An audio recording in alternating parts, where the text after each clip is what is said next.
Le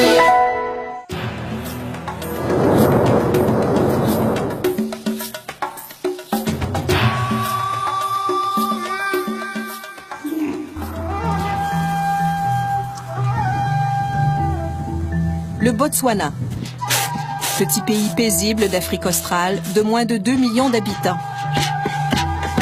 Terre d'élevage et de faune sauvage, mais dont le sous-sol aride regorge d'une richesse convoitée, le diamant.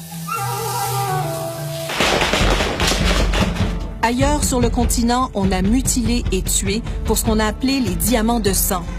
En Sierra Leone, au Libéria, au Congo, les pierres précieuses n'ont apporté que corruption et conflit.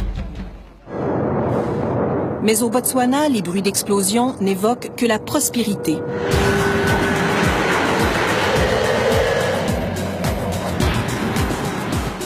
La mine de Jwaneng est la plus riche du monde. Le pays est le plus gros producteur mondial de diamants.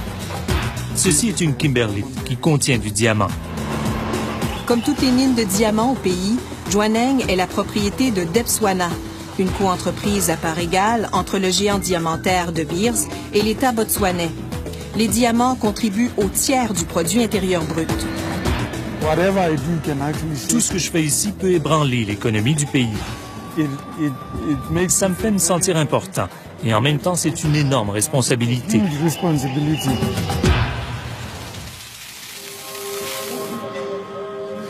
Les diamants, pour moi, c'est la vie. Grâce aux diamants, on construit des écoles, des routes, plein de projets de développement. Ils m'ont même donné un emploi.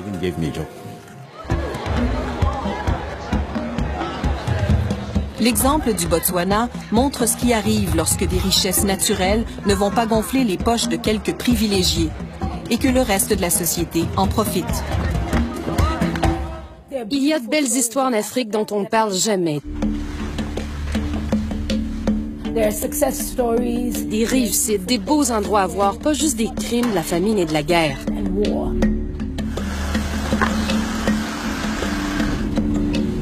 Shombi Ellis, une animatrice de radio, fait partie de la classe moyenne grandissante du Botswana. À plus de 7 000 $ canadiens annuellement, le revenu par habitant ici est parmi les plus élevés en Afrique, et pas loin de celui de pays comme la Malaisie ou l'Argentine. Le Botswana est stable depuis 40 ans, ce qui en fait un endroit formidable où vivre.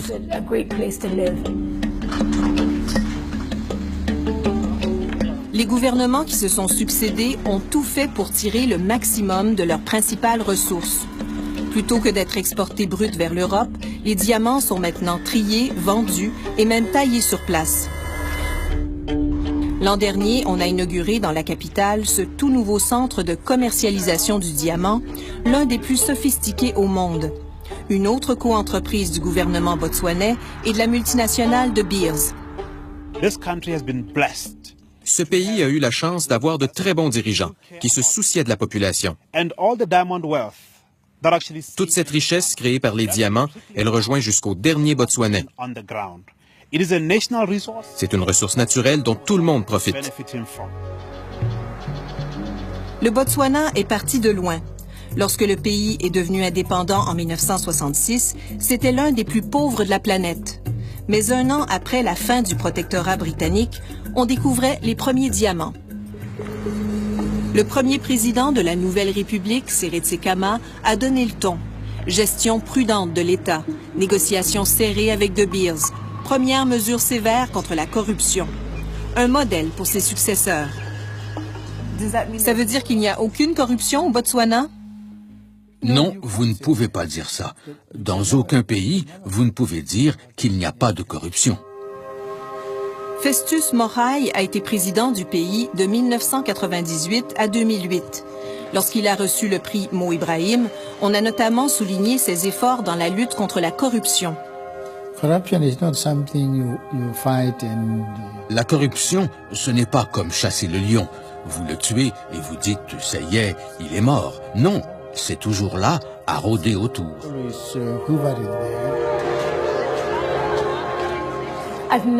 Je n'ai jamais vraiment été témoin de corruption. Je ne dis pas que ça n'existe pas, mais le gouvernement a mis en place des structures pour qu'elles soient minimales. Dès leur plus jeune âge, les jeunes Botswanais apprennent que la corruption est un frein au développement. Ils forment même des clubs dans les écoles. Depuis 1994, il existe aussi une agence gouvernementale de lutte contre la corruption et le crime économique. Campagne de prévention, ligne téléphonique pour dénoncer les irrégularités, l'agence mène environ 600 enquêtes par année.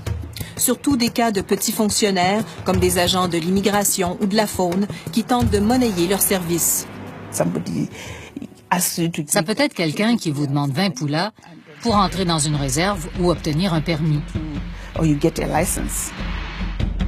C'est surtout de la petite corruption. Mais récemment, nous avons eu des cas impliquant des gens très en vue. Une affaire a particulièrement fait grand bruit. Elle implique d'ailleurs un ancien directeur de Debswana, la Compagnie nationale de diamants. Louis Chindo fait face à 32 chefs d'accusation criminels, tous liés à de la corruption. Nous ne couvrons personne, quel que soit son statut. Personne n'est au-dessus de la loi. C'est dans ce climat relativement sain que le Botswana a pu éviter le gaspillage de ses ressources et investir les profits du diamant dans le développement du pays. Si un jour les revenus du diamant venaient à se tarir et que les gens nous demandaient « Qu'avez-vous fait avec les diamants ?» On pourrait leur dire « Nous les avons dépensés pour former les Botswanais. Maintenant, ils sont plus éduqués et mieux en mesure de prendre soin d'eux-mêmes. »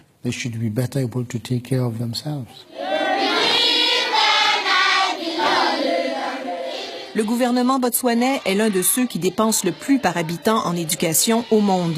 Il a construit des écoles dans les coins les plus reculés.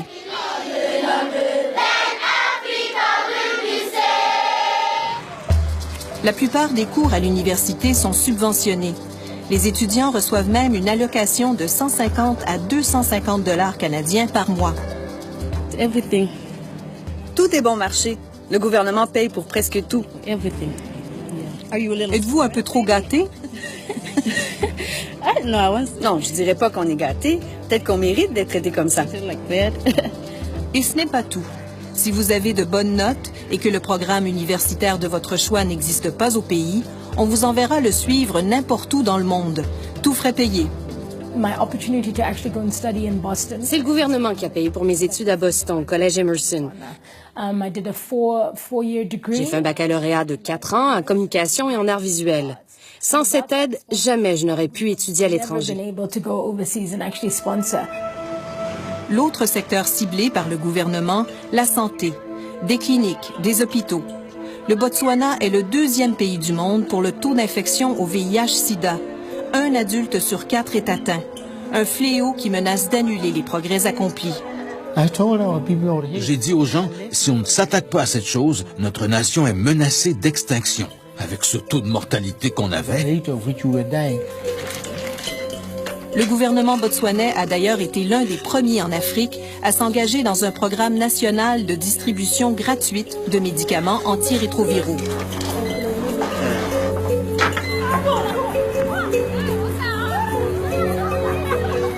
Malgré les avancées, tout n'est pas parfait. Il y a des disparités, des bidonvilles. Alice Mogwe, une militante des droits de la personne, déplore une vision trop étroite du développement. Nos gouvernements ont eu tendance à voir le développement surtout comme une question d'infrastructure. Des écoles, des cliniques, des routes. Je ne dis pas que ce n'est pas important, loin de là. Mais maintenant, on devrait évoluer vers une autre sorte de développement, basé davantage sur les droits de la personne.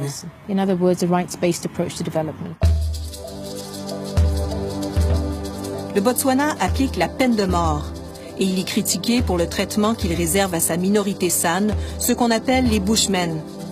Malgré une victoire récente des San devant les tribunaux, le gouvernement veut toujours les évincer de leurs terres ancestrales pour faciliter l'extraction des diamants, selon les critiques. Mais pour Chombi Ellis, le bilan reste positif. Comme plusieurs Botswanais que nous avons rencontrés, elle sent qu'elle a une dette envers son pays.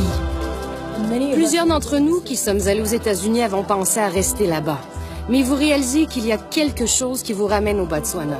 Vous avez l'impression qu'il faut contribuer, faire votre part, parce que ce pays a tant fait pour vous.